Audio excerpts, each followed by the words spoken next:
Welcome into No Punt Intended, presented by Club Fantasy. I am your host, Joe Zolo. We have finally made it, ladies and gentlemen, for roughly, I'd probably say 80% of fantasy football players in 10-team or more leagues. Welcome to the playoffs, or welcome to the loser's bracket. We're sorry that you're there.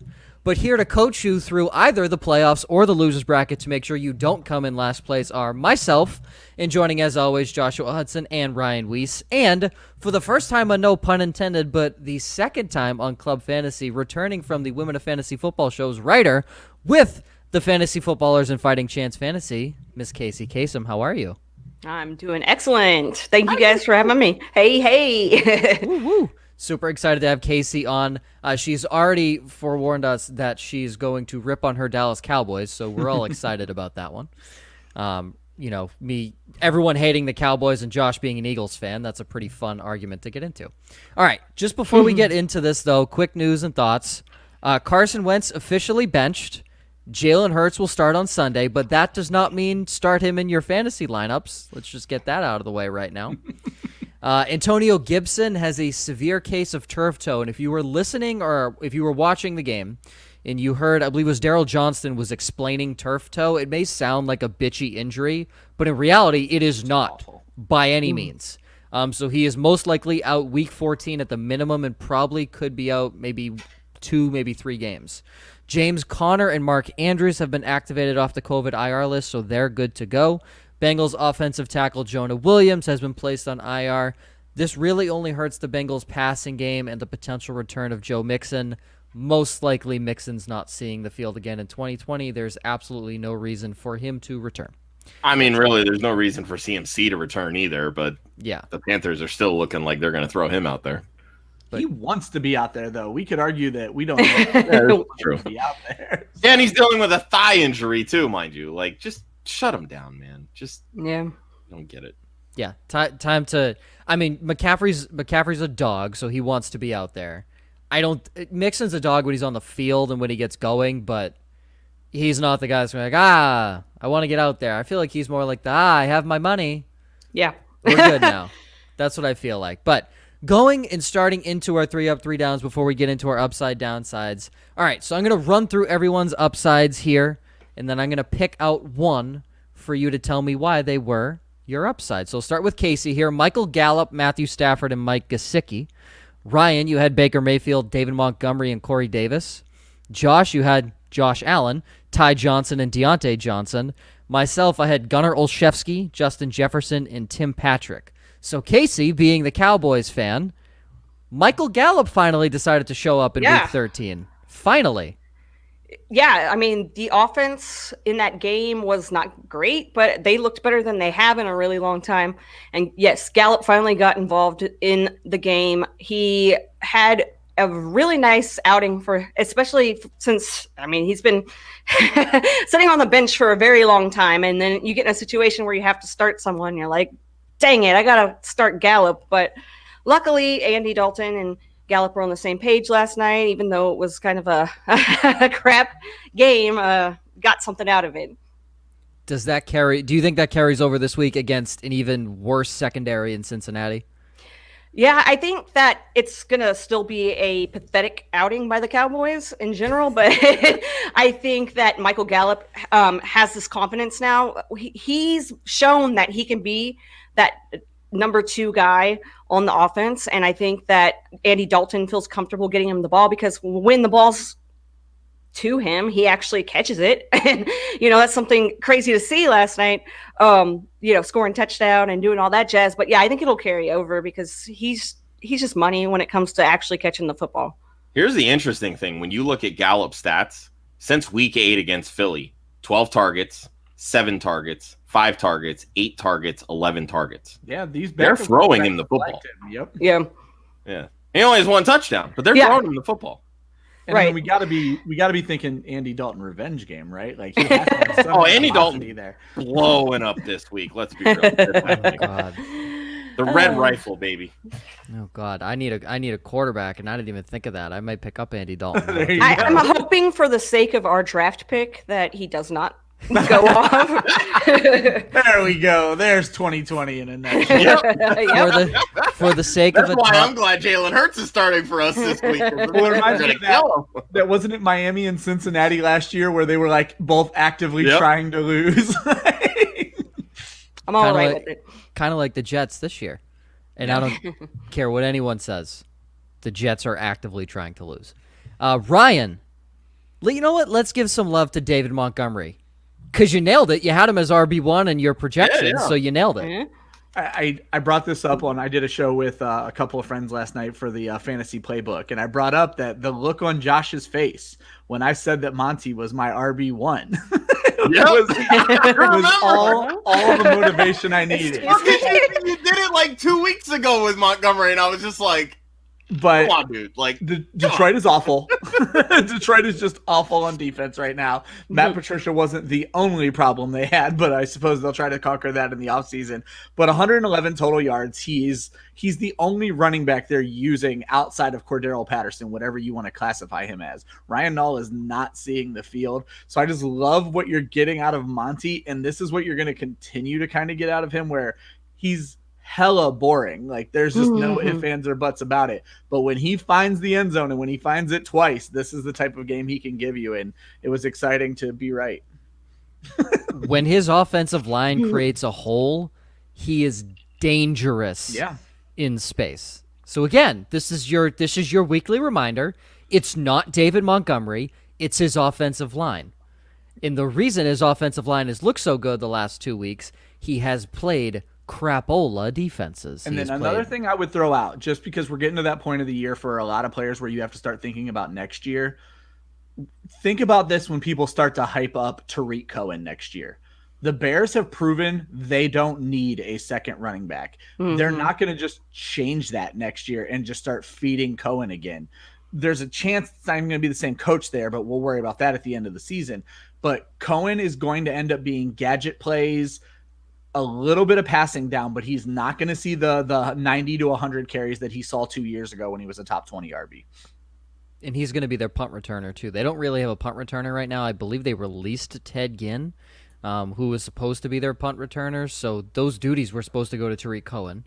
And obviously Cordero Patterson's their kick returner, but Tariq Cohen's kind of second in line behind Cordero Patterson. So, again, great thing to keep in mind. Great point. And Cohen, too, he tore his ACL, correct? So he may not even return for week 1. Might not be in time. Yeah, he might not even return. And the potential is there because we've seen it from him, and it sucks. Just sucks. It does suck. That's all you can say. Quick shout out from Angie. She's been waiting all day. Thanks, Angie. We appreciate Thank you. We appreciate you, Angie. Awesome. Absolutely love that. All right. Next one, Josh. Tell me about Josh Allen, because you have the same name. So, I mean, remember last week when we got these questions like Josh Allen or Justin Herbert? Yeah. And I know Ryan and I were kind of on the Herbert side of things. And Joe was like, do not play Herbert. Justin Herbert. Yeah. Herbert is not going to do well. And Herbert flat out sucked. Yeah. Oh, we'll And get I'll tell there. you We'll what, get there. I know we will. I mean, I know that Josh Allen, like both of us, we were kind of like, maybe, he's going to struggle. I mean, San Francisco they've been a quality team. Yeah. And they're healthy. And Josh Allen just said, hold this beer, and just fucking balled out. 4 touchdown passes. He looked like the Josh Allen that we saw the first 3 weeks of the season. Because he really hasn't looked that way most of this season. It's been very hit or miss and up and down. But they're at a point right now. Yeah. I mean, he's completing almost 70% of his passes on the year. Like, none of us would have fathomed this going into 2020. So since week 4, Josh Allen has had 3 games over 30 points. 2 of them have come in State Farm Stadium. Interesting. Just think of that. Because remember, the San Francisco 49ers. Where's the Super Bowl this year? Isn't it in Tampa? It is in Tampa Damn, Bay. why couldn't it have been in Arizona? Buffalo might have a shot. What day is the Super Bowl going to be on this year? It's Super Bowl Tuesday. Oh, I was hope it's a Sunday. That would be fun. Sorry, now we have to postpone to Wednesday. It'll be Wednesday at 3:05 Eastern. 3:05. Oh man. Okay, my guy. Quick shout out to Gunnar Olszewski. What a man, honestly. Love Gunnar Olszewski. He will never amount to anything as a wide receiver. Absolutely never. But wow, I love Gunnar Olszewski. But the real one, Tim Patrick. I had him in 2019 before it was cool. That's all I want to say. But hey, 2 touchdowns. What did he only catch? 4 passes, but 2 of them were in the end zone? Yeah. Shout out Tim Patrick. Absolutely love it. All right, now the fun stuff. All right, Casey, Derrick Henry, Greg Zuerlein, Kyle Rudolph. I have a feeling you want to talk about Greg Zuerlein. I mean, that's a lot of like expletives. I don't know if I should talk about Greg Zuerlein, but yeah. Oh, we put the E stamp on the show. You're good, Casey. Okay, good. Let it rip. Oh, sweet. So this motherfucker. No. All right. No, but seriously, did you see what bro did last night? He missed 3 out of 4 field goals. Like, Awful. seriously? I'm in a league where a guy's Terrible. like, where I share a team with a guy, and he's like, should we start our kicker? And I'm thinking, he's like, there's no way that they could get negative. And I'm thinking, if I had Greg Zuerlein on my fantasy team, no, there's no way. But like the Cowboys really need to like figure out. I read maybe he was the one who actually failed the COVID test, and it wasn't really, if they could get him out, Jerry would have. But So I will say Greg Zuerlein missed 3 of 4, but Justin Tucker just missed 1, so you had to assume that the opposing kicker should have missed every other kick. I mean, and the jinx on that. Oh my Oh, god! yeah. I don't even. Let's not even Announcers- start on that. The moment the kicker lines up, announcers need to stop talking. I don't care who it is. I don't care how close it is. Stop talking. Just don't say a word. All right. We all know that whatever you say has nothing to do with the outcome on the field, but we all think it. But So, perception. yes. Yeah, right. Exactly. Also, we see all the questions coming in, guys. We will get to them in a very quick moment. We just want to finish the 3 downs, and then before we head into the upsides, we'll, of course, get to all your questions like we do every single week. Ryan, your 3 downs. Justin Herbert, Terry McLaurin, and Andy Reid. I'll just say the Andy Reid one. You think it's a dirty move for fantasy managers of the handling of Clyde Edwards-Helaire. Yeah. But tell me about Terry McLaurin.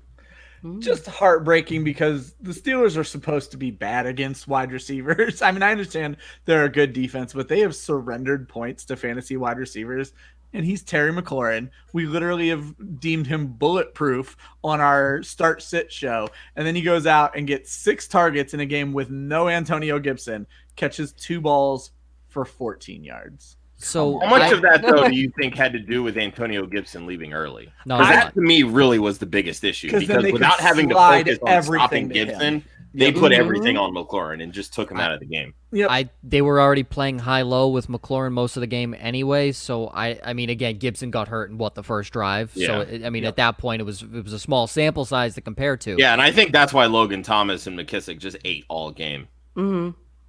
And that makes, I mean, McKissick, you love makes seeing sense. the targets. It makes things just so much nicer for those who've held on to McKissick through all this, because you're likely not going to see Gibson, at least for the fantasy playoffs. I don't expect they're going to rush him back out there, but my goodness. And I understand they threw everything at him. I think it was almost a good thing because you need to remember that your players are mortal sometimes. Derrick Henry did the same thing for us this week, because Derrick Henry in December is supposed to be money, and he certainly wasn't this week. And McLaurin is kind of the same thing. He's been money all season. This time he couldn't even hit 8 targets and couldn't do anything with the balls that were thrown his way. Yeah, and I think a big thing there is the high-low coverage they were running on him. Even on that deep ball where it kind of bounced off his hands and you felt like he should have caught it because he's Terry McLaurin. He's been fantastic, but in reality it was a very tough catch. There was a safety over the top. They were playing high-low coverage on him the entire game. How do you shut down a number 1 receiver? You play high-low. It's that simple. You just play high-low coverage, especially with how bad of a receiving core outside of McLaurin that the Washington football team have. Cam Sims stepped up. Cam Sims took a giant step forward in showing, okay, you can play high-low in McLaurin, but you also have to pay attention to me because I can, break coverage on a bad defensive back. So I I understand they're completely different players, and the name thing is just hilarious, but seeing Cam Sims be even moderately successful just breaks my heart for what I thought Steven Sims was going to be. Yeah. You are all over that Hey. Steven Sims Jr. trade, man. They're nowhere near the same build whatsoever, They don't but play they the same have game the or same anything. last name. Yeah. It's painful. All right, Josh, your downsides: Sterling Shepard, Russell Wilson, and the Jets. I don't want you to talk about the Jets because the blitz call was not on Greg Williams. It came directly from the upstairs, up in the GM's booth, and Williams was the scapegoat. I mean, that's such a Williams move, though. I mean, the guy has lived and died by the blitz his entire career. Greg Williams has never done that ever in his career in that situation. I'm not Why do you saying do it regardless now? of whether in that situation or not. I'm just saying, like, the guy has lived and died by the blitz, Oh, of course. all the time. But yeah, like just that entire move and watching the end of that game. If it really did come from upstairs and not from Greg Williams, Of course it first did. off, why is upstairs meddling with how the team is calling plays? Because they want the first overall draft pick. Regardless of whether that's the case, I Not remember Sam Darnold. when what was it? Wasn't Cleveland like fined heavily for doing something similar? They'll take the fine in a 7th round draft pick in 2023 I loss don't to know. get Trevor Like that Lawrence. just you don't like. Coach is coach. Front office, you crunch numbers. Stay the fuck off the field. Like it's not hard. And here's why 100% the front office is telling them to lose.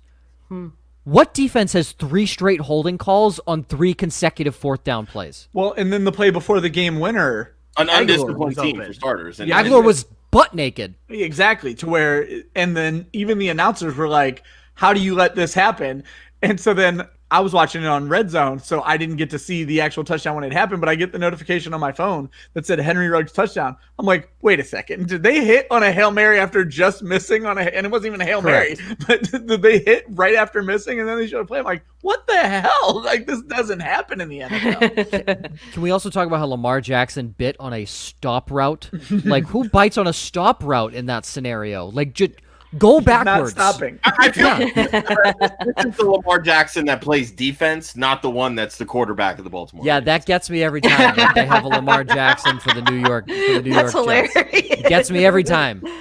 Yeah, I just want somebody now to picture Lamar Jackson doing all that. Yeah. he'd probably do a better Everything. job than that guy. That's Yeah. all I'm saying. All right, my 3 downs. Ooh, victory lap time, ladies and gentlemen. I'll start with Miles Sanders. That's not really a victory lap.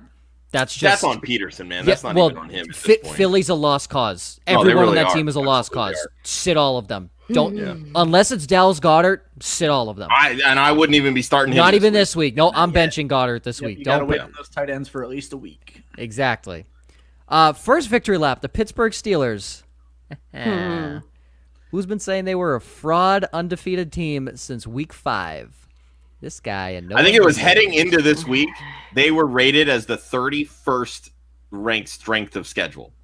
They were I mean, play- it's like they when you were have, like, I playing- understand it's not easy to go undefeated, but when your schedule is literally that easy, It should I be mean, easy to go undefeated. you should be 11-0. Right? They Unless were- you're the Dallas Cowboys, you should be 11. Exactly.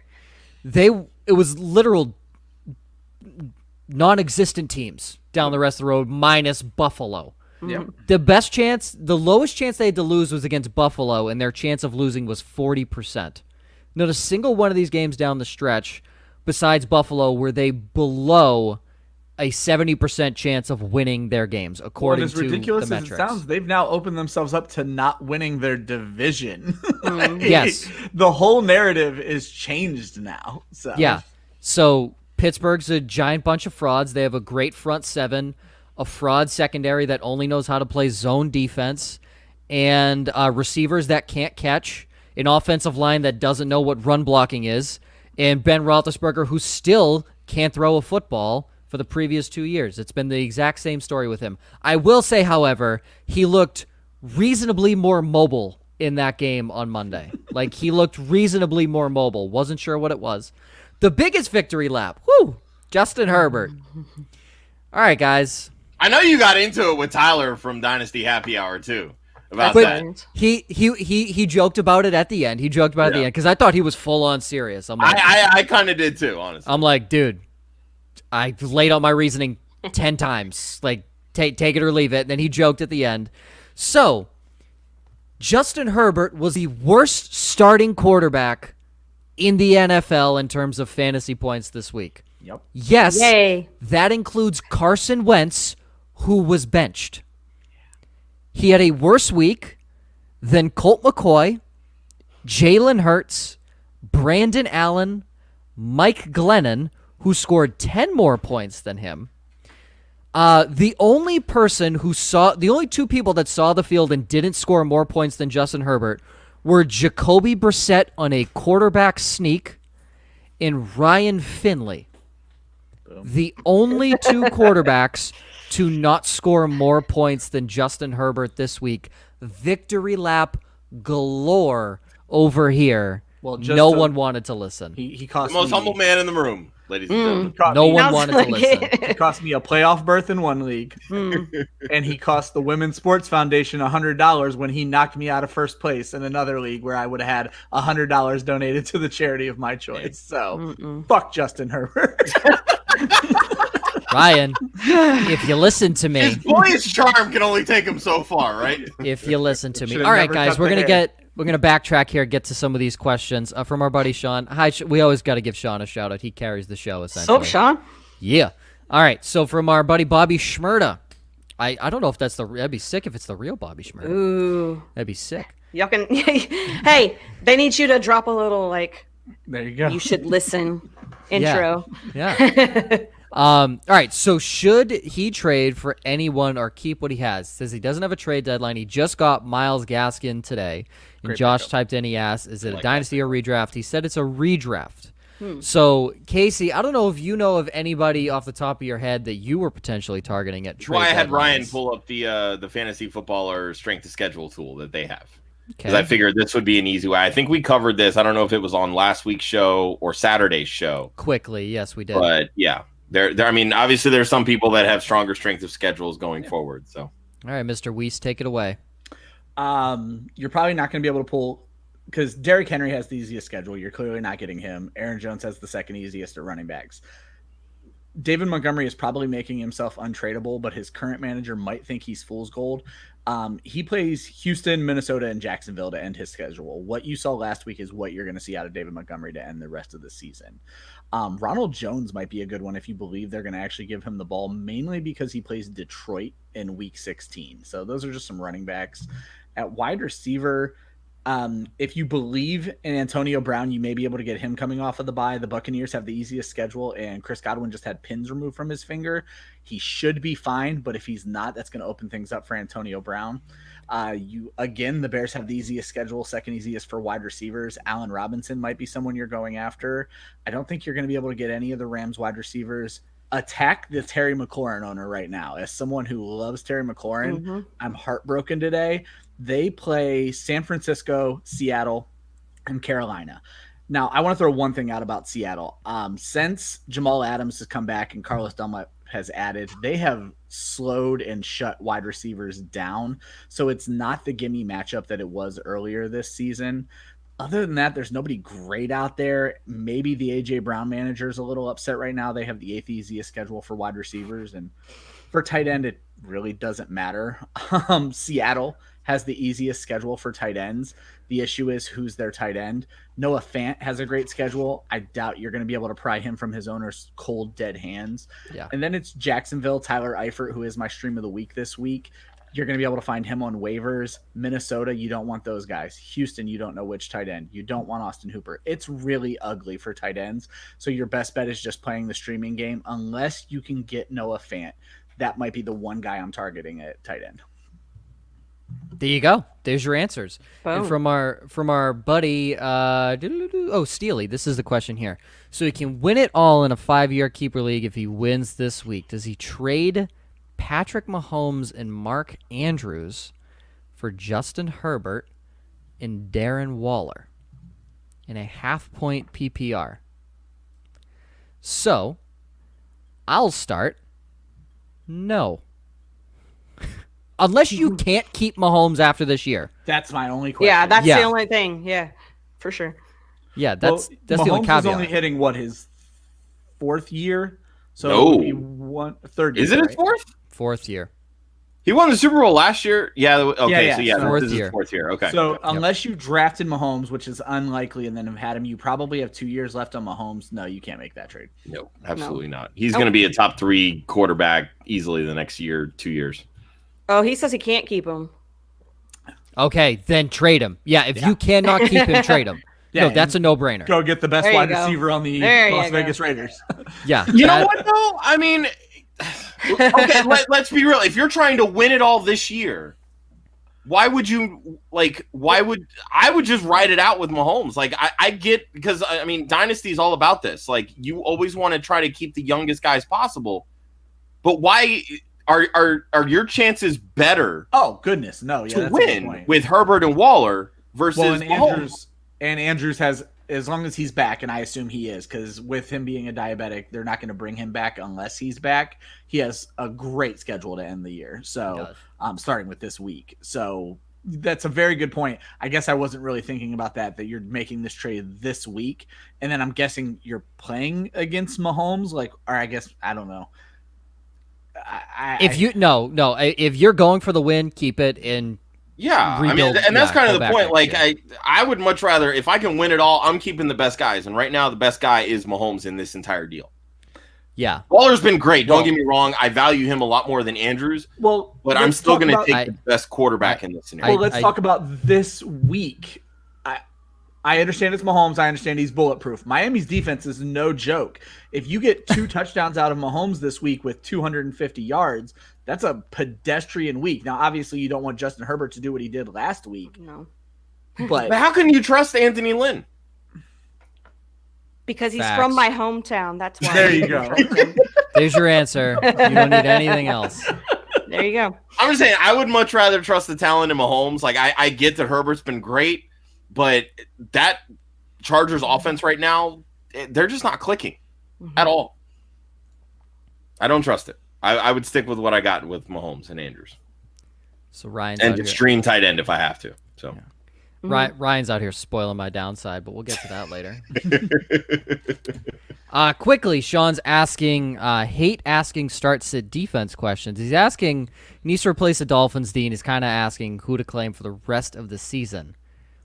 Dallas's defense, who is on track to set a franchise record for most points allowed, yeah, definitely. Yeah. and is No. currently on pace to be the second most points allowed in NFL history by 8. Yes. So very realistic chance they actually We're allow the number most one. points. He's got to sneak into that number 1 spot real soon. The Cardinals defense, Washington football team, or Carolina defense?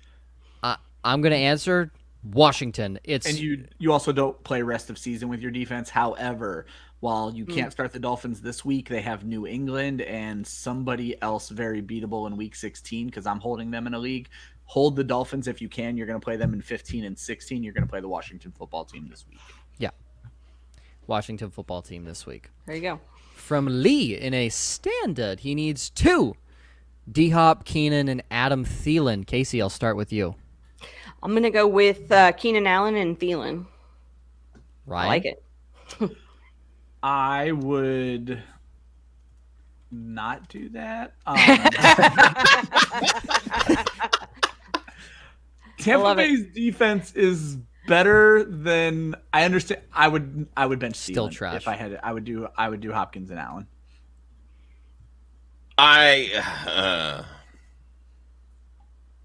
You're gonna get 3 different answers here. Thielen and Keenan Allen. Yeah, I think you're probably going to get multiple answers here. The Bucks actually have allowed 23 touchdowns to quarterbacks this year. So because their secondary's garbage. that's kind of the point that I'm getting at. And in the end zone, Thielen is the guy. And in a standard, you want touchdowns.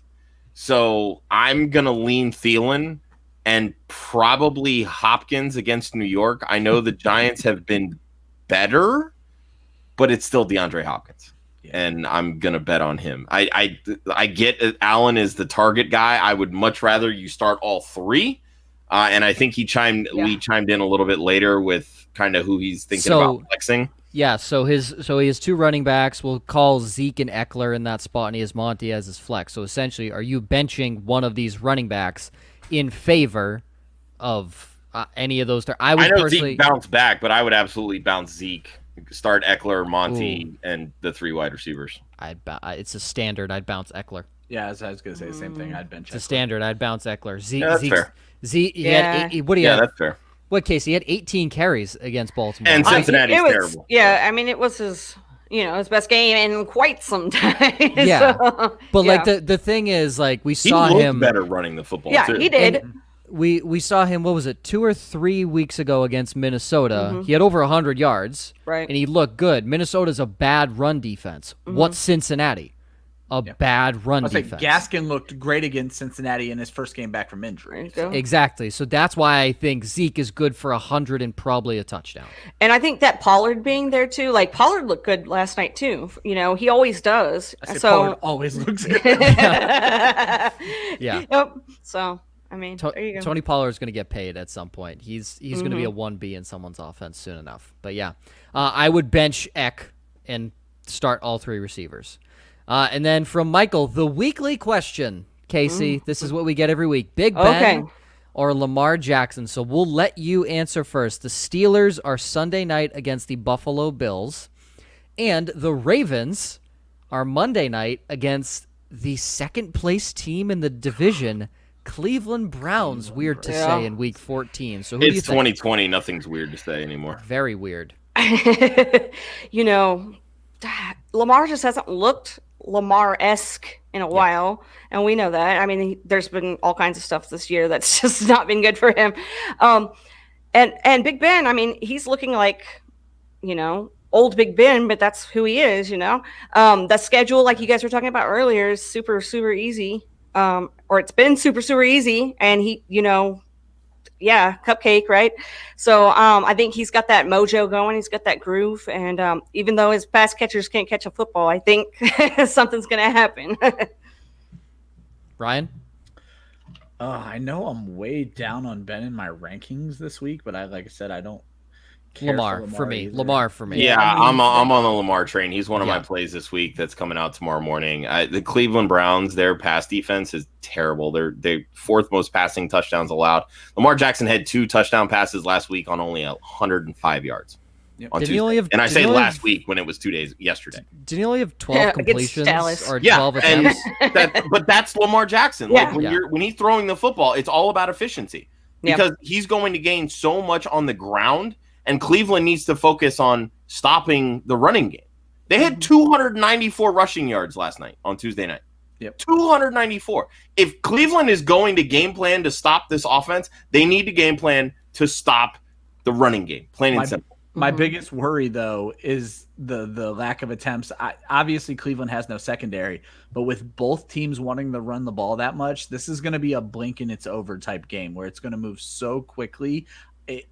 I'm worried about scores happening on either side.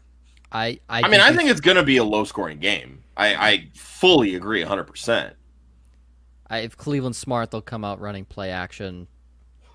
I would say 30% of their play calls. If that would be the smart thing for them to do. Baltimore should do that, but they don't have receivers to throw to. So that's a big issue. Miles Boykin finally caught a pass for the first time since week 9 last season. Oh, congratulations. Miles Boykin and James Prochet have the same amount of catches since week 9. So we're going to do a victory lap for James Prochet in that instance. All right. Clamped EZ, David Montgomery or Zeke rest of season. For me, I don't like ever saying rest of season. But for me, looking at who Chicago plays, wow. Are those defenses terrible? David Montgomery. You gotta go Montgomery. Monty. Yeah, I had to go Montgomery too. Especially with how he's just been. Zeke has been so up and down. It's been so hard with the whole quarterback, new quarterback. It's been all over the place with Zeke, so it's kind of a trust thing. And like this week, they both have great matchups: Cincinnati, Houston, both very bad run defenses. Mm-hmm. You go to week 15. The Bears play in Minnesota. Zeke ran for 100 on Minnesota. And the Cowboys play the 49ers. Not bad matchup, but not a great matchup. That's a middle of the road, so I think I give the edge there to David Montgomery. And then in Week 16, Cowboys against the Eagles at home, and then the Bears play in Jacksonville. I mean, Zeke doesn't have terrible matchups. Montgomery has much more favorable matchups. So in that instance, you might be playing Montgomery and Zeke at the same time, honestly, unless you have a much better option. But yeah, it's David Montgomery if you're just picking one of those, and I know everyone in the room agrees. All right, from Jenna, our resident ER nurse, thanks as always for joining, Jenna. Needs a waiver wire running back this week. Pick one: Devin Singletary, Devontae Booker, Gio Bernard, or Peyton Barber. Says she does have Ezekiel Elliott. I don't hate Gio this week. But yeah, my first instinct was Gio. Yeah, against Dallas, yeah. That's probably anytime you have a running back going up against Dallas, that's somebody, even if they're the second or third guy on the roster, it seems like, yeah, we know. And hopefully the loss of that tackle is going to open up the quick passing game. You could see Gio more used in the passing game than he has been the last couple of weeks. So. Yeah, and there's no Dallas linebacker that can cover running backs out of the backfield. So Jalen Smith is fast, but he doesn't understand what tackling is. So Giovanni Bernard, the edge in that instance. It's not fair. It's just not fair.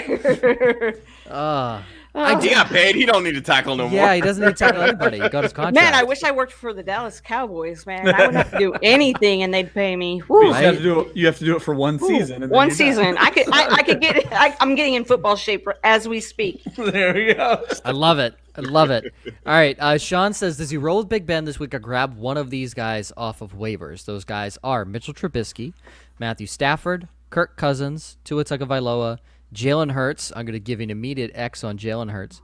Daniel Jones, Cam X. Newton. I'm going to give you a big no on Cam Newton as well. I don't care what he did last week.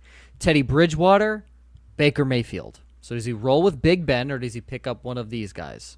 I don't even like Big Ben, but there's no reason to play those types of games. I would play Big Ben this week. Casey? I'd go with Ben too. I mean, you've rolled with them, and I'm a big fan of rolling with who got you where you are. So there you go. Josh? I'm on board with Cousins. 4 of his last 5 games, he has 3 touchdown passes. You can throw on Tampa. I would go Cousins, and I hate myself, but Mitchell Trubisky. I hate myself for saying it, but He's got a good matchup this week. it's a good matchup. Look, I mean, it was a good matchup last week, and all he did was hand the football off. Though, so. yeah, I mean, don't expect a world-beating performance out of Mitchell Trubisky. But if you want to go upside, Kirk Cousins has way more upside. Yeah, than Cousins Ben Roethlisberger. was a guy that I was on the fence about whether, and I was like, well, they're so close. I would just, roll the dice with Ben. But Cousins. I mean, don't get me wrong. I think not, this week, this week could be like a 2, maybe even 3 interception week for Cousins. But I also think it's going to be a 3 touchdown week. Yeah, it's definitely going to be one of those. Well, I have not scrolled down in the comments. We have a lot more to get through. All right, here we go. It's the fantasy playoffs, man. Here we go, Everybody, baby. they're jonesing for it. Yeah, who gives 2 shits about our upsides and downsides? We want to answer your Real short quick, questions. I want to call out Steely real quick because Steely commented on the Saturday show about Antonio Gibson. I was ready to water bet. He never got back to me. This is true. You would have hard lost that one. And I think he's a Steelers fan too, and he thinks Joe's a hater. So Listen, Steely, I'm a Patriots fan, so I have to hate the Steelers. But okay, if I'm being absolutely real about the Steelers and not really inflating what I'm saying, they're a good football team that will not beat the top dogs in the AFC. It's that simple. They're not good enough to beat the Chiefs. I think in a head-to-head matchup in the playoffs, if Lamar's rolling, they're not good enough to beat the Ravens. But then again, Lamar sucks in the playoffs. I truly think they would struggle against the New England Patriots. I'm not saying the Patriots would win by any stretch of the imagination because they're bad on offense. Ben would struggle against that team. Ben right now is just struggling without a running game. And that's the they thing don't have it right now. And that's the thing. They don't have a run game. If they find a run game, that offense is a whole different story. Their defense, we know what they are. TJ Watt is going to bail out the secondary. Cam Hayward is a dog in the middle. They're missing Bud Dupree, which is a huge loss in the pass rush. And Devin Bush, too. And Devin Bush flies all over the field, so that is a big loss. Minka Fitzpatrick, baller at the safety position. Joe Hayden, hot and cold. But outside of that, it's like TJ Watt has to bail out the secondary half the time. I'm sorry, like Alex Smith looked good against that defense. Well, I think this Buffalo game is going to be very telling. I know you've been calling him a fraud, and obviously you're being a touch facetious, but this Buffalo game, it's Joe. He's not being any level of facetious, Ryan. Okay, am I pushing it a little further? Wow. Yes, but in reality, people have Pittsburgh pegged as the best team in the AFC. I'm like, no. I don't know what type of football you're watching, but no. Also, let's stop patting Mike Tomlin's ass and calling him a top 5 coach in the NFL. Like, really? His one Super Bowl, he basically inherited Bill Cowher's team. Pump the brakes. Also, Santonio Holmes didn't catch that football. He only had 1 foot down. Go watch it. He had 1 foot down. Joe, I watched that Super Bowl with adult eyes, not you, okay? I was going to say, do you realize how many replays they show? We've all watched it multiple times. Watch it. Santonio Holmes' right foot is on top of his left foot, meaning he only has 1 foot down in the end zone. Watch it back. It is true Larry Fitzgerald deserves his ring. Next question. He caught it the same way that Dez caught it, right? Not a Steelers Dez actually did catch it. So. Not a Steelers fan, not a Steelers hater, but I am an Ohio State fan. Santonio Holmes caught that ball. Santonio Holmes didn't catch that football. Sorry.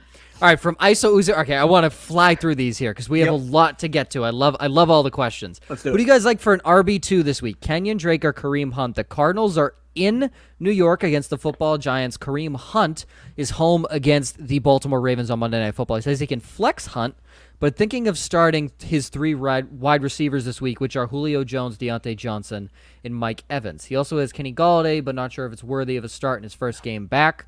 Out of those 3 receivers, I saw everyone already aggressively nod, don't start Kenny Galladay. Yeah, so who do you guys like, Kenyon Drake or Kareem Hunt? I will start in the bottom left again. Miss Kacey Kasem, who do you like? I don't know.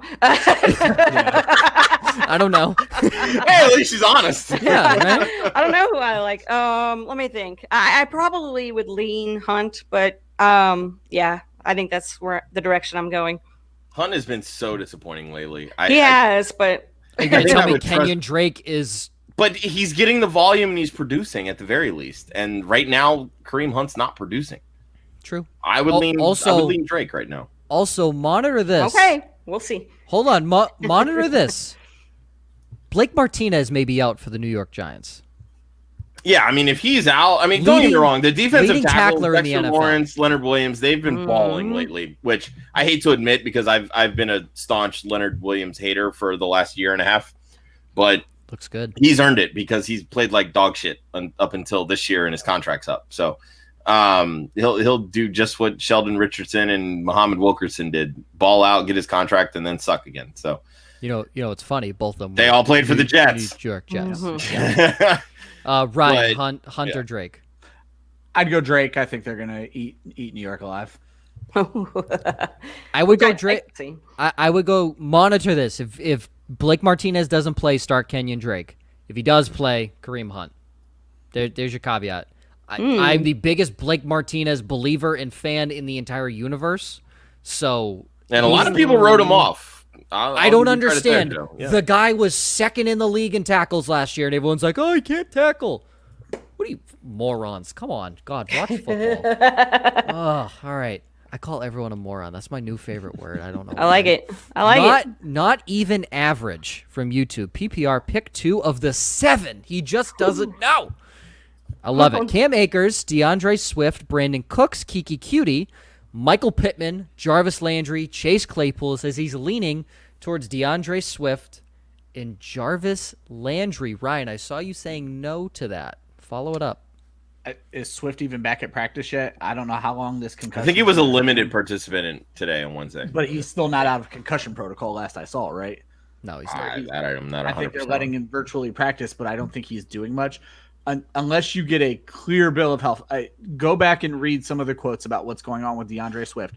I understand that's a cupcake matchup. They are not going to sacrifice him to go win games that don't matter. So unless he gets the clearest bill of health, you cannot even consider him this week. I actually like Cam Akers. I'd probably go Cam Akers and Claypool.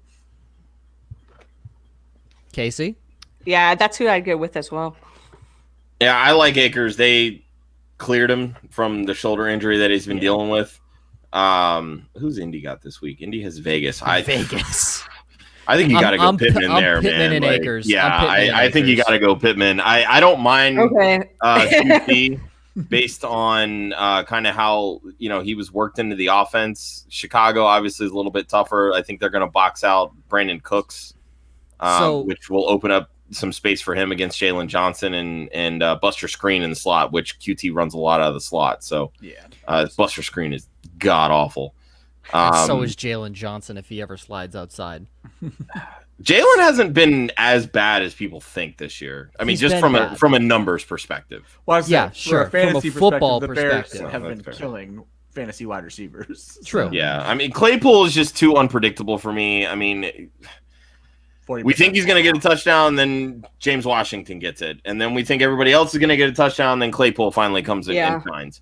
I'm not as big on Landry this week. He's actually done really well against Baltimore in his career. Extremely well. But again, they get Judon back.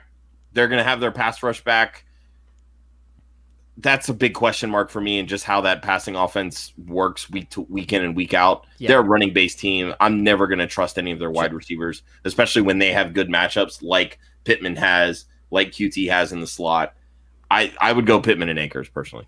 Just for the record, you have a lot of great options. Yeah, I was about to say I can see why this was an issue for you. Yeah, absolutely. So I definitely cannot trust Swift right now.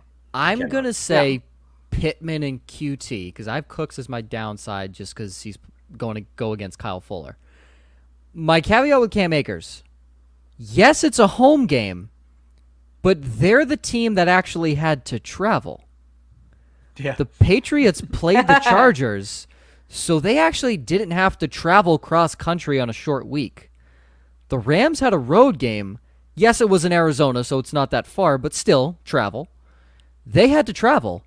And keep in mind, there is a time zone difference right now in Arizona. They're actually on Mountain Time, not on Pacific Time. So there is an hour difference, just throwing that out there. So the Rams technically had to travel for their home game, and the Patriots didn't have to travel for their away game. Something to keep in mind. Just throwing it out there. It's a short. It wouldn't matter if this game was on Sunday, but it matters because it's a Thursday night game. I'm gonna go Pittman and QT. All right. Josh, quickly. I don't need the memorandum of everything that you've ever thought in existence. Joe is telling us to go quick, and he is the one who piles on at the end of the question for us. Yeah, because I'm allowed to do that. I run the show, Ryan. I make the rules. I make the rules when they fit me and when they don't fit me. You should know this by now. Let's go. Quick, shades. Right? See? All of you, shut up. Need two in a standard. Zeke, JT, Rojo, Gaskin, Mostert, Damian Harris. Zeke and JT. Zeke and JT. Casey. I was for sure Zeke. Well, I'm not starting this guy in one of my leagues. I'm not starting this guy. So, yeah, it's probably Zeke and JT. Okay, Zeke and JT. Ryan. JT. Yes. Zeke and JT as well, but Rojo has a good matchup against Minnesota. Yeah. Michael, on the golf question, he can pick up Jalen Hurts, Tua, Derek Carr, Matt Stafford, Sam Darnold, Danny Dimes, or Alex Smith. Do we like any of those, Josh? I don't hate Stafford in a divisional matchup. And it's not the best matchup, but I don't hate him this week. I thought he would struggle against Chicago, and he was I think top 5 in scoring this week. So he dropped a lot of points. Yeah. Casey? Okay, Stafford would be my safe pick, I guess, because you at least And then I kind of like Darnold too, though. Yeah. So I don't know either one of those. I think I'd probably go over. Yeah.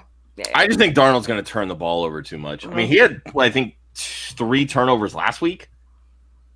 But it's okay if he Two has 3 receptions. touchdowns. Yeah, this is true. Yeah. I was kidding. This is I true. was just joking. And you Cancels know one of Jamal them. Adams is going to want to destroy the Jets because let's face it, That's Oh my yeah, concern. that is Yeah. yeah. that's my biggest worry. Unless he with magically Darnold. comes down with COVID the same day and they come get him off the field.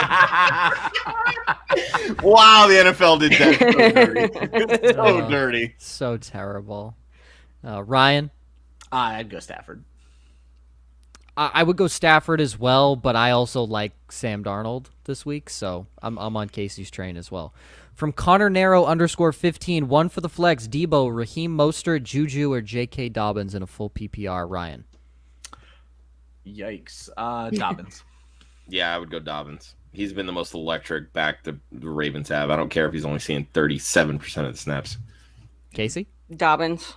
Dobbins. Yeah, I would probably go Dobbins. Debo would be second in line for me, but I would go Dobbins. From my brother, Corey Davis, Deontay Johnson, Cooper Kupp, Tyler Lockett, and Debo Samuel, pick 3. Well, gee, you're a Patriots fan, so you know that the Patriots like shutting down the number 1 option in the offense, which is Cooper Kupp, so not Cooper Kupp. Corey Davis, Deontay Johnson, Tyler Lockett, Debo Samuel. Josh. I mean, always Deontay for me, but Yeah, picking obviously. 3, I do like Davis a lot this week. I like Deontay.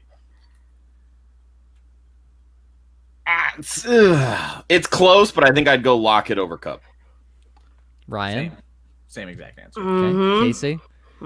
That's exactly what I was thinking.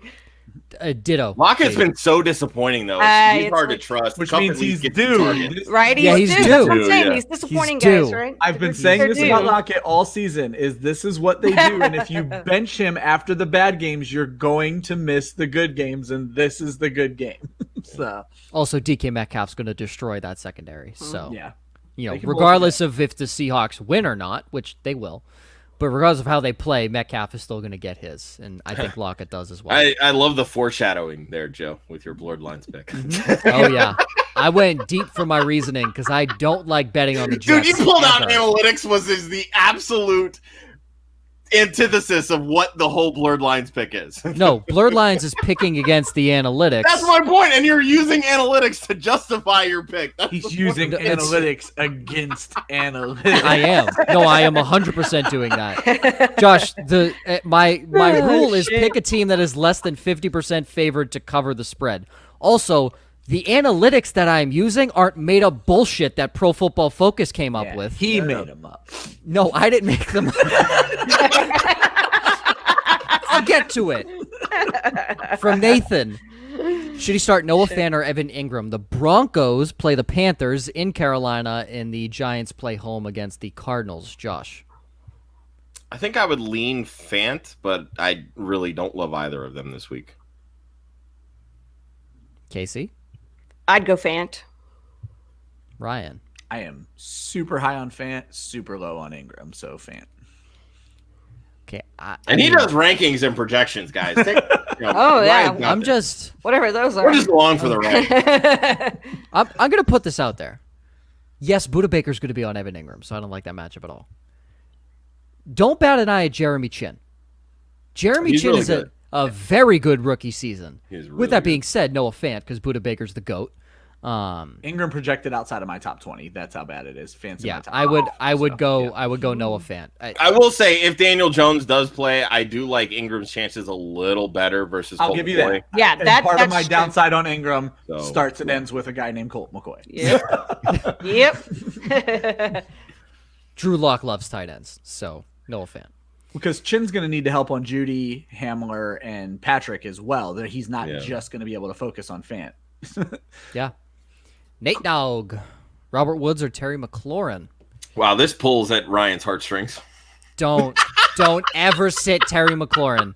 Don't ever sit Terry McLaurin. We know it was a bad week. We Yeah, I know. feel like this is a very reactionary decision. Yeah, no. but at the don't same do it. token, it's like, how are you going to sit Bobby? That's what I'm Treat? saying. How do you Like, say Bobby Tree? Yeah. How do you That's- sit that's- both of them? Like, come on, man.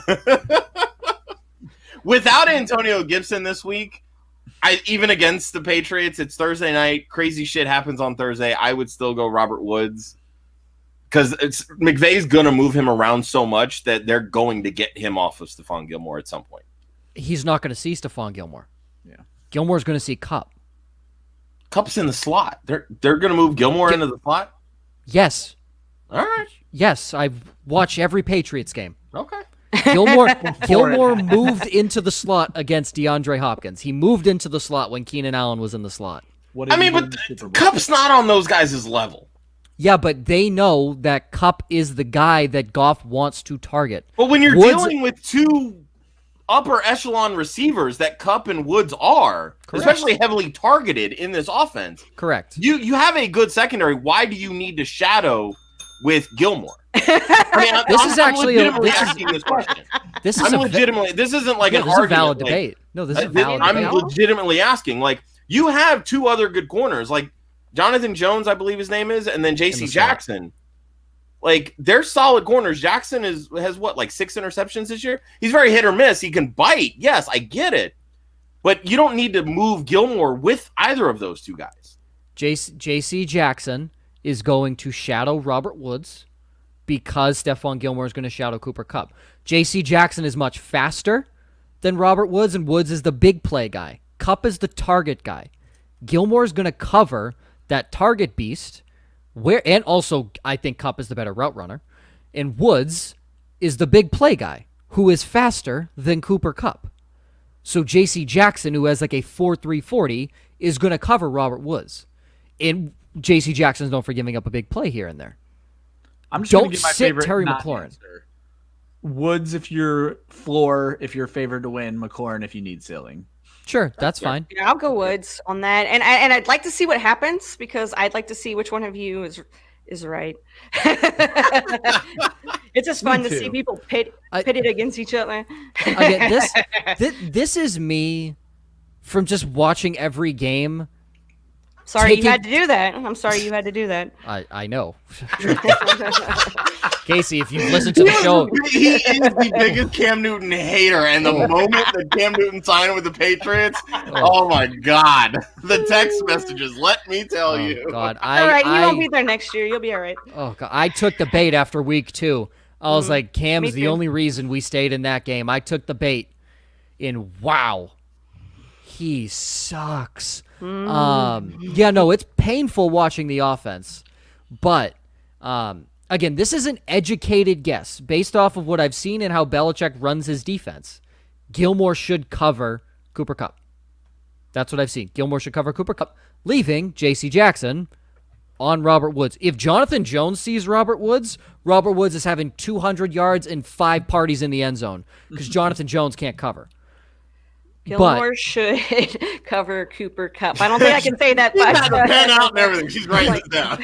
Okay. So that's my educated So I guess. can That's keep my eyes on it. exactly. That's what I think about that. And Lee says he has to side with the guy in the patch shirt here about New England defense. Well, and that's Yes. why I'm asking. I mean, you Also- obviously watch this team more than I do, so Also, petition for them to go back to Pat the Patriot. Petition. This is the best logo they've ever had in their entire franchise history. Last question here. We've gone through 40 minutes of questions, which I both love. no, there's 2 questions there. Is there 2 questions? There's 4 There's one questions from your brother, there. and then one more from Sean. There are One more 23 for- questions. Oh, there. sorry, correct. So many questions, Casey. So many questions.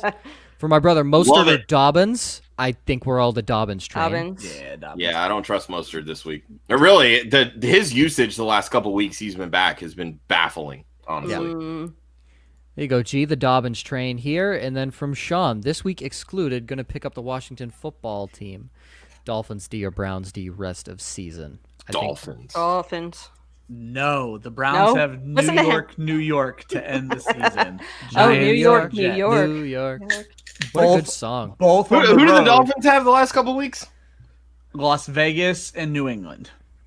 How's that any worse? The I mean, let's be the- real here. Cam Newton the- can't throw anything. Hold on. Elite New England Patriots offense. Elite New England Patriots. We were just talking about him. How good Cam They've Newton. allowed the fewest passing touchdowns this year. Dolphins are absolutely fantastic. Browns are going to murder those 2 quarterbacks. Oh yeah, they're going to destroy them. You make your points on fantasy defense on sacks and turnovers. This is true. That's What you're going to get. Yep. There you go. Fair enough. All right. Now, to fly through the upside downsides and not explain them at all unless there is a giant outlier, because we are up against the clock here, but I love it. All right, upsides, because we've actually talked about some of these guys already, so that has kind of come up. So, Casey, your upside, you have Sam Darnold against the Seattle Seahawks, J.D. McKissick against the San Francisco 49ers, correct? Yes. Robbie Anderson home against the Broncos. I do like that pick, actually. You say because DJ Moore is out. And Dalton Schultz, Love that pick. really the most improved player on the Dallas Cowboys offense. Going home, or he's going to play in Cincinnati. Ryan, you were 1-3 last week with your upside. You have Phillip Rivers as your stream of the week. Cam Akers home against the Patriots. DJ Chark, home against the Tennessee Titans, and Jordan Reed, home against the Washington football team. Josh, you put up a 500 record last week. Ryan Tannehill in Jacksonville. Old stud, Adrian Peterson, home against the Green Bay Packers. Love that pick. That's a good one. Love it. Yeah. Yep. Love it. I mean, obviously, this is contingent on DeAndre Swift not playing, but I say even if he does I play, still love it. I think it's a good one. Yep. Adrian Peterson tears up the NFC North. Doesn't matter how old he is. And the Jamison Packers Crowder. have such a terrible run defense. Yeah. What a swan song, right? That's awesome. Jamison Crowder in Seattle. Yeah. And Jordan Akins in Chicago. Myself, I was 1-3 last week. I agree with Casey on her Sam Darnold pick, and I say, oh, it hurts in my notes. Ezekiel Elliott in Cincinnati. Denzel Mims in Seattle. Josh brought up to me when I put this on the show doc, he missed practice due to personal reasons, correct? So keep an eye on if he actually plays. But this is me assuming Shaq Griffin's getting Brashad Perriman just because he's the vet. That means Denzel Mims gets Trey Flowers, who doesn't understand what defense is. And my tight end is Hunter Henry against the Atlanta Falcons, hoping for a bounce-back week. Oh, yeah. Downside. Casey, you have Kyler Murray against the Giants, who has not looked good the last couple of weeks, so that makes sense. I had him as a down. I had him as a fade last week, and he finished his QB 15. I was so mad that I got the L on that one, but I was like, God damn it. I need new standards. That's a toughie. Man. Casey, you have Raheem Mostert as a running back. Downside. You're pairing Kyler Murray with Mr. DeAndre Hopkins. Yeah, Sense. I am. Saying that James Bradbury is going to give him trouble. And then you also have Rob Gronkowski. Just says he needs to score more to be, or he needs to score to be relevant, meaning that he needs to get in the end zone. I had just made a bunch of DFS lineups and had Gronk in like 2, and I'm like, oh, I trust Casey. I might have to go change those. You know, tight ends. Honestly, with tight end, I think the downside and the upside are basically so true. So yeah, if you don't have Kelsey or Waller or even Hawkinson at this point, it's just like flip a coin. Mm-hmm. Yeah, we've streaming tight ends. We've said on this show, it's Kelsey, Kittle, Waller is your top 3. Hawkinson and Fant are nearing the top, like the next territory, and then it's the field. So and then Mark flip Andrews a coin. is above all of them because you're just going to neglect his name. Yeah, how's Mark Andrews done this year? Great when he But plays. he's still top 5 tight end. Yeah. Josh, I mean, it's not hard based on to touchdowns, hard to be a top 5 tight end. Farrell Cooper was a top 5 tight end one week with 7 points. Tight end 1, 2 I mean, weeks. Farrell Brown, I think. Farrell Cooper is a wide receiver. Oh, thank you. Yes, I Farrell was Brown. like, oh man, he switched positions. That's an ESPN controversy. Oh yeah, exactly. Didn't someone say Jalen Hurts was tight end eligible this week on? Oh, no, that would be so funny. Someone said that. Yeah, someone tweeted that. That was funny. That was funny. Man. Speaking of Mr. Jalen Hurts, Great segue. Ryan, you were 1-3 last week. Not a good week, Ryan. Not a good No. week. And people may think this is a cop out here, but everyone's hyping up Jalen Hurts. But Ryan says, no, stupid people, don't put Jalen Hurts in your Please lineup. don't do it. Please Don't do it. Do not do it. You also have Damian Harris in Los Angeles against the Rams on Thursday night. Debo Samuel at home against the Washington football team, and Evan Ingram, who we just talked about, at home against the Arizona Cardinals. Josh, you have the opposite goose egg. You went undefeated. Clean sweep. So happy. Clean sweep. Have we even had that? I don't think we have. I don't think we've had a I clean can look sweep. back through the show notes. I don't think we I was 3-0-1 That's what I was last gonna week. say. We've had ties where it's been close, but I Yes. think that's our first 4. Yeah, we've had undefeateds, but one I of will them say was a that tie. when you combine the two, the best record any of us have ever had was 6-2. Ryan, I think you had it once and I had it twice, but I'm also the only one with a goose egg 0-8. So take that for what you will. Oh, You also put up a goose egg 0-4 3 like straight 3 weeks weeks in in a the row. upside column. So, but this week, Josh, you have Baker Mayfield at home against the Baltimore Ravens Monday night. Good pick. Miles Sanders at home against the New Orleans Saints. Nelson Aguilar at home against the Indianapolis Colts, and Logan Thomas in San Francisco after a pretty solid week last week against the Pittsburgh Steelers. I know that's going to be the one that backfires. I just know Yeah. it. I just know it. Josh, you want to talk about backfiring? Listen to my list. Oh, I saw. But I am one of I'm those here for guys in it. my downside column. So I guess. I am 1-2-1. Or I was 1-2-1 last week, but it doesn't matter because I picked Justin Herbert, so I take that as a full win for the week. My quarterback, Patrick Mahomes, I considered that when I was writing up my confidence play. in Miami. Patrick Mahomes has had multiple weeks outside We're of the going top to need 15. to pause for a little bit of discussion on that one. I really do want to hear your reasoning. I do. Okay. Yeah, just roll through the rest of it. But yeah. Mahomes has finished outside of the top 15 multiple times this year. You already talked about it, Josh. The Chiefs allow the least. The Dolphins allow the least amount of passing touchdowns. Their defense isn't a joke. I still don't. Xavier Howard has been awesome this year. And I still don't love Xavier Howard because he's a big play cornerback, and I hate those big play guys. I'd rather have a Like guy Byron Jones, who doesn't get interceptions. Yes, I'd rather have a guy like Byron, but even Byron Jones has been less than anything great this year. I'd rather have a guy that's going to shut someone down. But I mean, that's kind of the thing. Is like Howard's sort of playing off of Jones. No, and that's why it works perfectly. That's why it works Exactly, perfectly. yeah. That's why J.C. Jackson and Stephon Gilmore have worked. Mm-hmm. That's exactly what works. But I hate having that big play guy as your one. But that's the reason the Dolphins secondary has been working. Safeties, not great. Linebackers are great, and their pass rush has looked really good this year. The Chiefs' offensive line, their tackles are good. Their interior isn't great. So Emmanuel Ogbah is going to have to move off the line a little bit. Van Noy should see some time outside. But the Dolphins' offense isn't a joke. Gaskin looked great. The Chiefs aren't great against the run. Hell, yes, Denver plays in the division, so I understand division games are a little tougher. The Denver Broncos almost beat the Chiefs. Like, the Chiefs are beatable. Like, they are a beatable team. And I'm not saying that the Dolphins win. What I am saying is I don't think Mahomes has a huge week this week. Can I throw out some stats real quick? Sure. Yeah, debunk me. So here are the quarterbacks the Dolphins have kept out of the end zone or only allowed one touchdown. Cam Newton, Elite. Gardner Minshew, Elite. Joe Flacco. Obviously. Elite. All of these guys' Hold names. on. Jared Goff. Okay, not elite. He's a garbage fan. I was waiting for you to say that one. Did you say Drew Lock? Drew Lock. He has a giant, massive penis, so it doesn't matter. Sam Darnold. Okay, bad coach.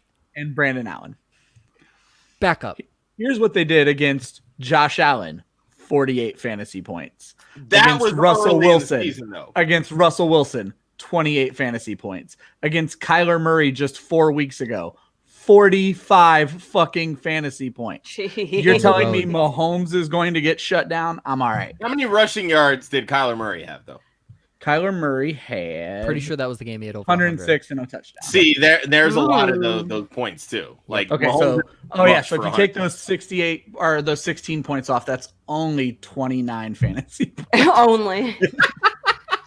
Such a bottom of the See, barrel. I tried to justify it for you. Hey, Mahomes has scored 25 points this week. He's done it before and has been outside the top 15. All I need is for other keep in mind quarterbacks too, to they're ball. changing time zones coming this way. Yep. And that always plays into it. Like that was another reason why I looked at Mahomes hard when I was doing my fades, and I was like, this is like an instant L for me. Like, I'm not trying to do this, but I'm going to be honest. I have him as my QB 10, so I'm way lower on him than like the ECR, but I'm definitely not banking against him. Yeah, so I feel like I'm in a lose-lose situation here. But when I put Travis Kelce on my downsides, Travis Kelce missed. All right, he hit on my downside. No, he hit by like 0.2 points. Yeah. Did he hit though? Yeah. He hit. No, he missed by 0.2. missed. That's what He it was. had Yeah. just went over. We were talking about But that, because you almost called the stat line perfectly, though. Yeah, almost. Oh, that giant ass play bit me in the ass. Okay, but then my next ones. Dalvin Cook, ready for misery this week. I'm ready to get flamed on social media with these picks. I can't wait till you put out these average Joe graphics this week. Listen.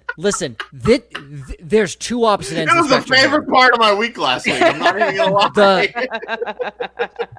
But I won last week, so that's why I'm taking a giant leap forward. No, you got one win last week. Let's be real here. Yeah, and the one win was the one everyone was flaming me for. Let's hear the rest. Dalvin Cook. Yep. Again, this is contingent on if Tampa shows up. Brandon Cooks, already talked about it. I don't like the matchup with Kyle Fuller. And Darren Waller. He can literally only go down from last week. Yeah. So, I'm not wrong, but it's almost impossible for me to be wrong. But what a friggin' week he had. Yeah, what a week he had. Oh, my God. I will say, I do have Waller as one of my fades in my confidence plays this week. It's not because I actually think he's going to be, like, outside the top 15, but the Colts have the type of defense where they can take away the number one option. Absolutely. This week, it just happens to be the tight end position. Yep. And who else is going to beat them? Maybe Henry Ruggs?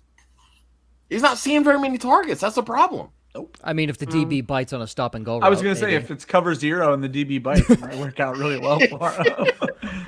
But yeah, there's your downsides for the week. Okay, before we wrap up with stream of the week, let's get kicker out of the week out of the way. Mason Crosby, he's indoors. Let's move on. That's what I'm doing now. If there's a kicker indoors, pick him. That's it. We'll get to Ryan's stream of the week and my blurred lines pick after we answer some of these questions that have come in from BDB, one of our weekly watchers. Miles Sanders, Myles Gaskin, Raheem Mostert, flex play, and a PPR. To be fair, I don't like any of these guys this week. If I had to pick, I'd go Gaskin. Same. Yeah. If you're going to beat Kansas City, you're doing it on the ground, Gaskin. Correct. Yeah. That's kind of my thought process there. And I know that of all three of those guys, he's going to be the one that sees 70% of the snaps on offense.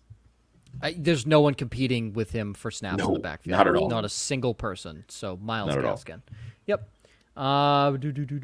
Dave. From Dave. Just wanted to make sure I didn't miss any from YouTube. Dudes. What's up, Dave? Oh, Dave, my team name is also CD's Nuts. Love it. Love it. Yeah, we decided last night that my team name would be Large Bag of Crap on his show. Oh. It was funny. Fantastic. I'm missing context, but I'm still laughing just out of awkward. Basically, it's a lot of what happens on our show where there were two terrible options, and it said, "Which bag of crap do you want?" And I said, "Yeah, my team would just be called Large Bag of Crap." I like it. Yep. So led by Frank Gore, he made it to the playoffs. Frank Gore and his 0.2 points because of injuries. His usual question: Frank Gore, Todd Gurley, Devontae Booker, or David Johnson. He needs two. Also Gronk or Logan Thomas, who we both have as downsides. Dave at Fantasy Go is running a retirement community at his running back position. Yeah. So... When he says he needs two, does he mean he needs 2 points? Because that's all I I mean, love it, Casey. Oh, love it. So Booker is once again. Sorry, guys. That was great. That was amazing. I love you. No, Dave's a good sport. Yeah. Okay, good.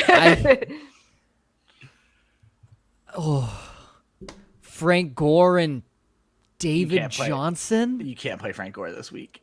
Yeah. Coming You're gonna off play that Todd concussion. Gurley over him?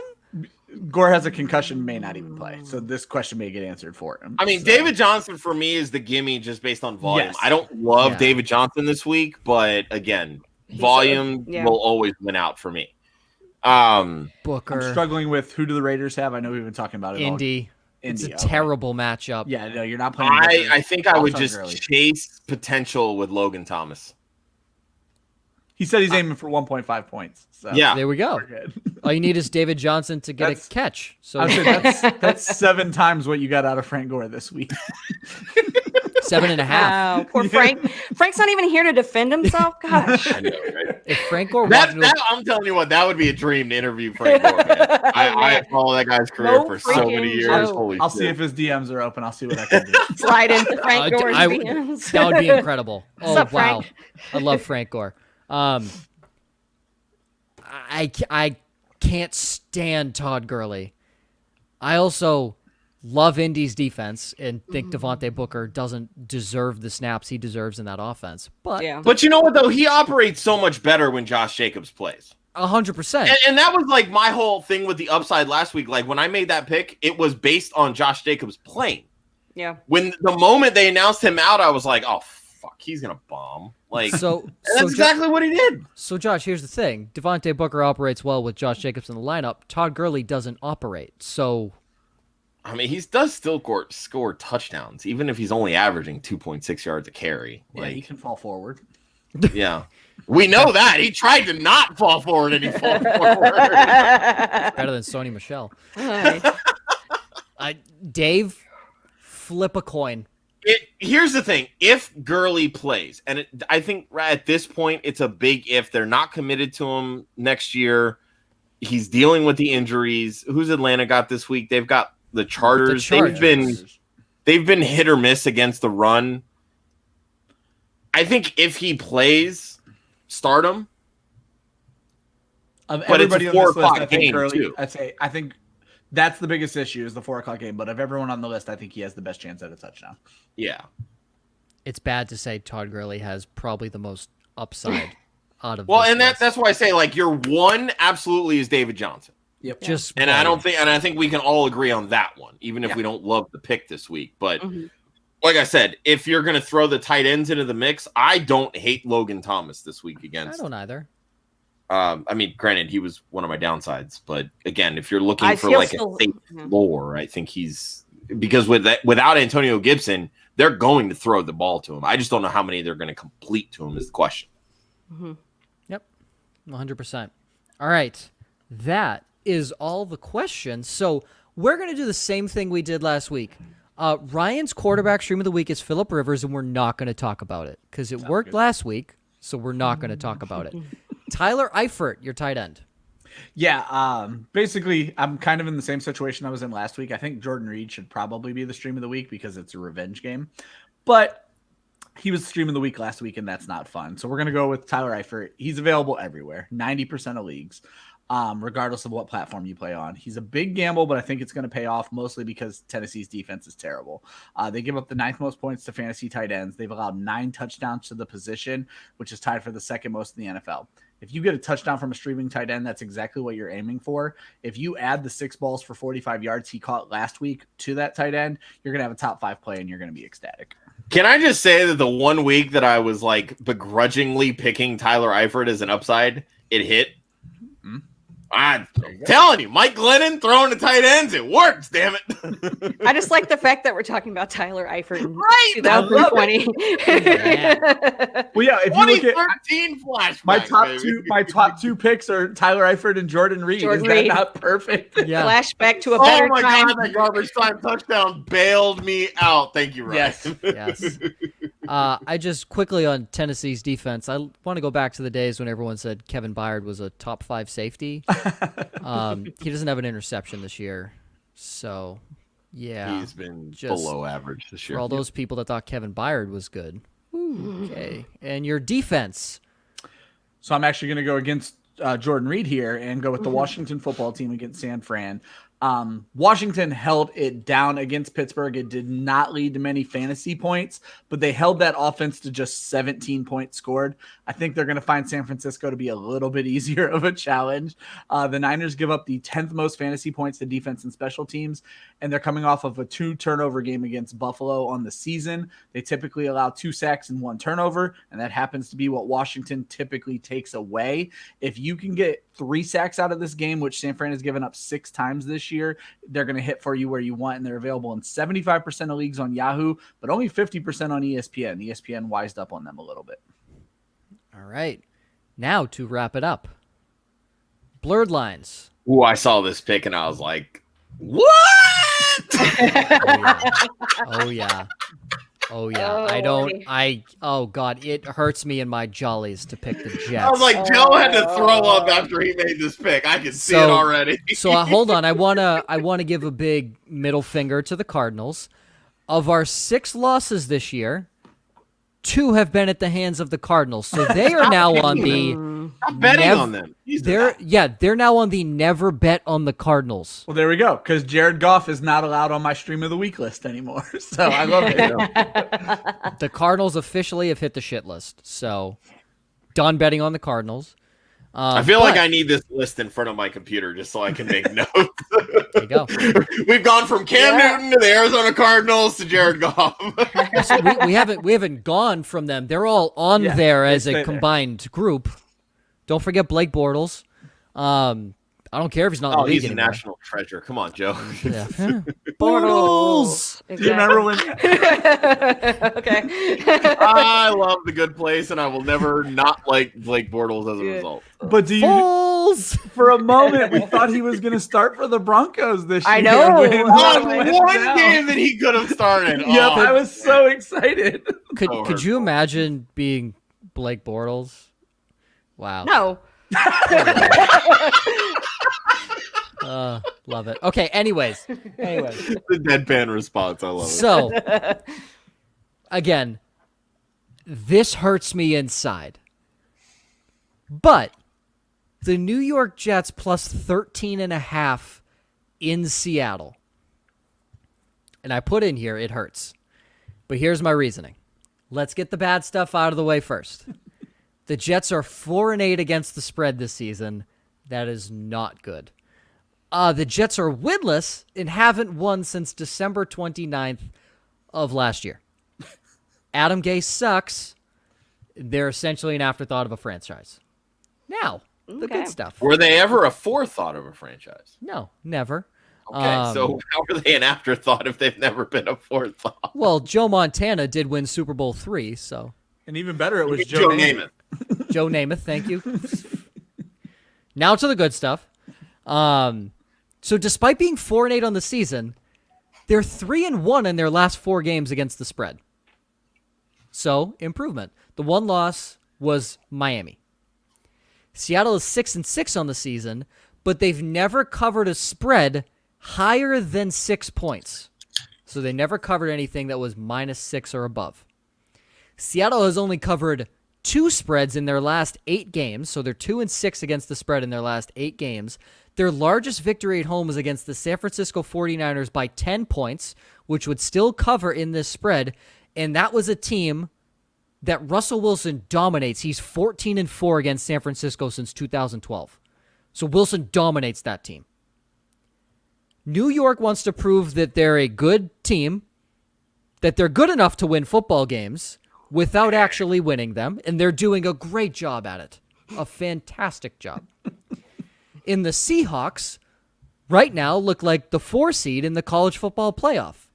A team that looks great on paper to put in the playoffs, but will ultimately get shafted by Alabama or Clemson.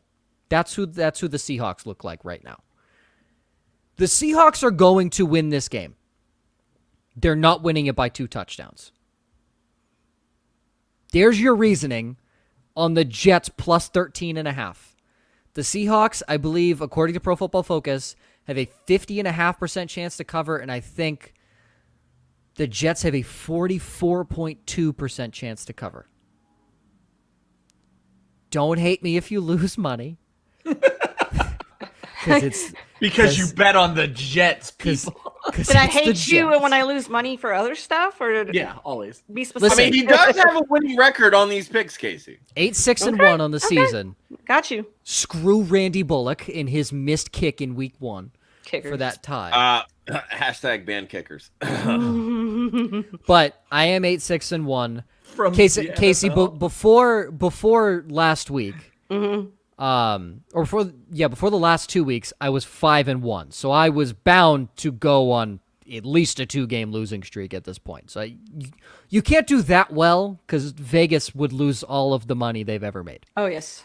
So the Jets, I don't like it, but when I looked at who was less than 50% favored according to Pro Football Focus, the Jets jumped off the page.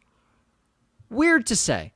But I will say, I'm never a fan of these double-digit spreads, no matter how bad or good any team is. That's just, I feel like it's a betting trap. But I would feel a lot more confident about this if Seattle was playing in New York. I would agree. Just I would my personal agree. thoughts. I'm not a betting man, like betting on games and spreads and stuff. So what gave me confidence is Colt McCoy went in there and the Giants gave them a game. This is true. Like, in no way, we talk about the Browns playing the Giants and the Jets for their final 2 games and to ride their defense.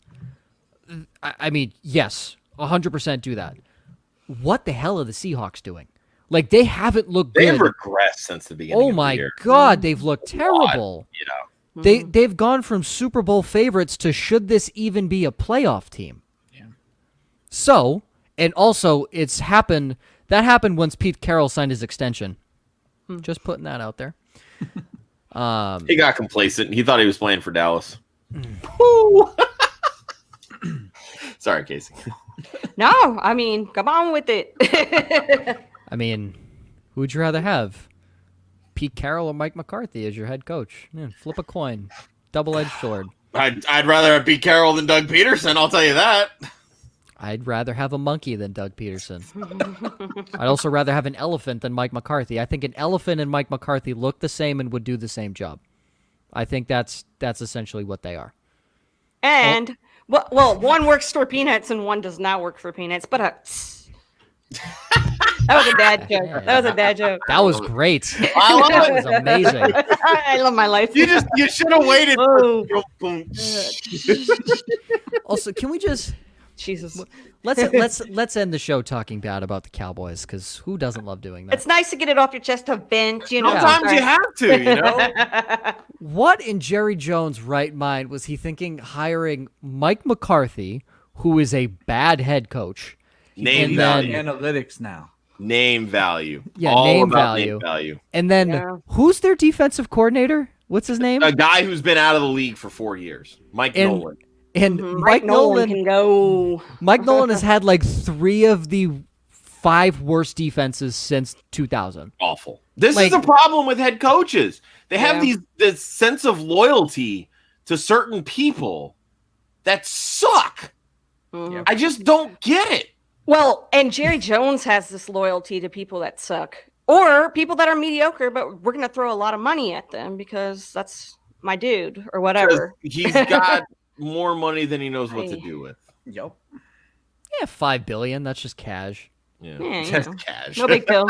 Jeff Bezos has like 144. So what's Jerry Jones really worth? Come on now. Yeah, no, I mean, what does Jerry care? The valuation of his Exactly. company goes up every year, regardless if they win. Exactly. Every year, It the baffles me to no end. every year the Cowboys are the most valuable franchise in the world. Yep. And I believe this year it was by $400 million. I believe the next most valuable franchise was Real Madrid at $4.6 billion. What does he care, right? He can't be in charge of football operations. That's the issue. He's already said he'll never give it up. He No, does of not course he care. won't.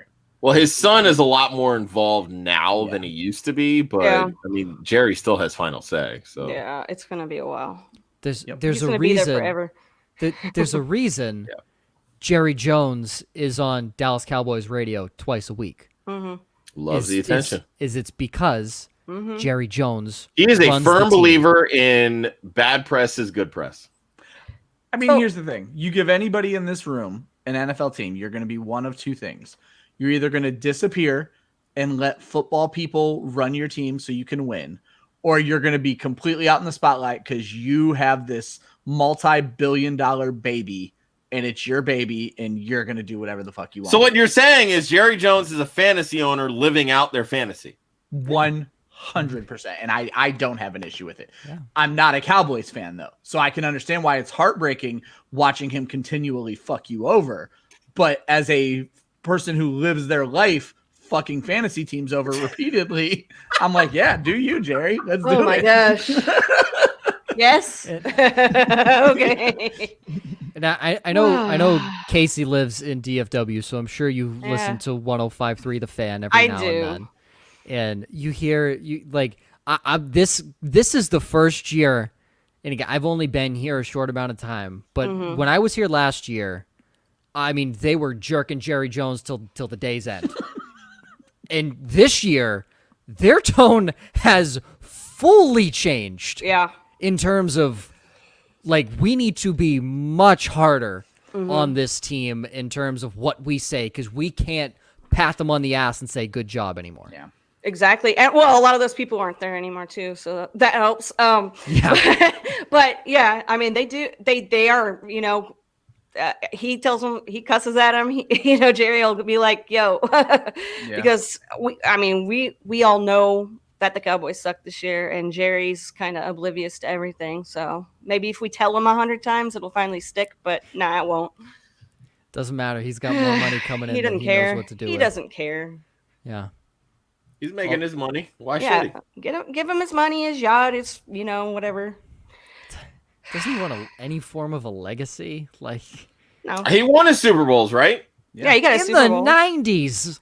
Hey, you know what? Some of us, that's as good as we're gonna get right now, and yeah, we can't all be Patriots fans and win 6 in 20 years. So yeah, just for the record, the last time the Cowboys won, my parents weren't even married. Think about that. My parents. I don't know. I was still watching video on VHS, so I remember floppy disks set my fucking elementary school when the Dallas Cowboys last won a Super Bowl. There you go. What's a floppy disk? No, I'm kidding. I know what I know what a floppy disk is. Did I ever use one? If you didn't catch that, my God. I was young. Oh, yeah, that's young. Oh, but you didn't use one. You know what they are, but you didn't. No, I know what they are. Yeah, so I'm 22. I was born in 98. Oh God. Yeah. 98. Go away. Love it. I was in high school. I was a freshman in high school. Yeah, in 98. We're about the same age. Okay, good. Oh yeah. I always say though, fantasy football has been in my blood since day one, because my dad came from a fantasy football draft to the hospital on the day of my birth. I was about to say, wasn't that like right when the internet started? Like, yeah, the internet started in what, like 95? Yeah, so a couple of years, and there you go. Yeah, Jesus.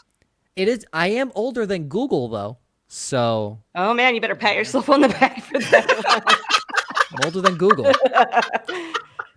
Me too. Not as rich as Google, but older than Google. We'll see. We'll see. Jerry.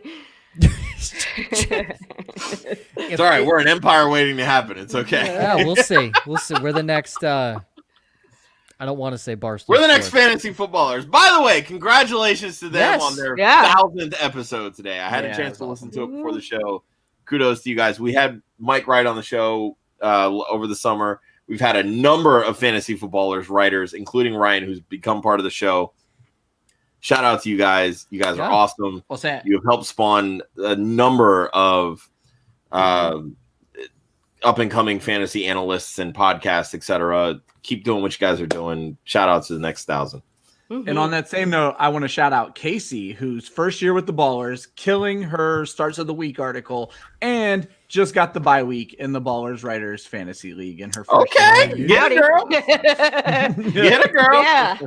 I need something good to go my way in 2020. There you go. So there you go. Also, big shout out to Mike. Tyler Higbee caught a touchdown.